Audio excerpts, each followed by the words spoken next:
আজকে ওয়াকফ সম্পত্তির উপরে নজর পড়েছে, কালকে গুরুদুয়ারা সম্পত্তির উপরে নজর পড়তে পারে, তারপরের দিনে খ্রিস্টানদের ধর্মীয় সম্পত্তির উপরে নজর পড়তে পারে, তারপরে শিখ ভাইদের পার্সি ভাইদের ধর্মীয় সম্পত্তির উপরে নজর পড়তে পারে। সর্বশেষে আসলে কিন্তু দেবত্ব সম্পত্তিকে ওরা ছেড়ে কথা বলবে না, তুলসী তলাকে ওরা ছেড়ে কথা বলবে না, কারণ এটা কিন্তু ধর্মীয় লড়াই নয়, এটা পুঁজিপতিদের নজরে পড়েছে।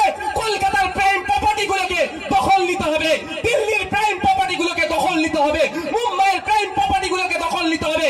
সারা ভারতবর্ষের যত বড় বড় শহর আছে সেই শহরের প্রাইম প্রপার্টি গুলোর মধ্যে ওয়াকফ সম্পত্তি আছে, সেইগুলোকে দখল নিতে হবে।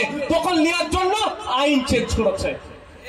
এটা হিন্দু মুসলমানের লড়াই নয়। যদি হিন্দু মুসলমানের লড়াই হতো তাহলে পার্লামেন্টের মধ্যে দাঁড়িয়ে যারা বিজেপির এই নিয়ে আসা নয় বিলের বিরুদ্ধে লড়াই করেছিল, যারা লড়াই করেছে, তর্ক করেছে, ভোট দিয়েছে, বিরোধিতা করেছে, তার মধ্যে কিন্তু 90 থেকে 95% মানুষ হিন্দু, দলিত, আদিবাসী, খ্রিস্টান, বিভিন্ন ধর্মের মানুষ। যারা সুপ্রিম কোর্টে লড়াই করছে, আমি সুপ্রিম কোর্টে মামলা করেছি, আমার 7টা উকিল আছে সুপ্রিম কোর্টে, তার মধ্যে 4টে তো ভাই মুসলিম সম্প্রদায়ের নয়। কি দরকার তাদের? যদি হিন্দু মুসলমানেরই ব্যাপার হয় এটা কেন লড়াই করবে আমার হয়ে? বলেন ভাই, এটা হিন্দু মুসলমানের লড়াই না। লড়াইটা কি? পুঁজিপতিদের বিরুদ্ধে লড়াই, সংবিধানকে যারা আঘাত দিচ্ছে তাদের বিরুদ্ধে সংবিধান প্রেমীদের লড়াই।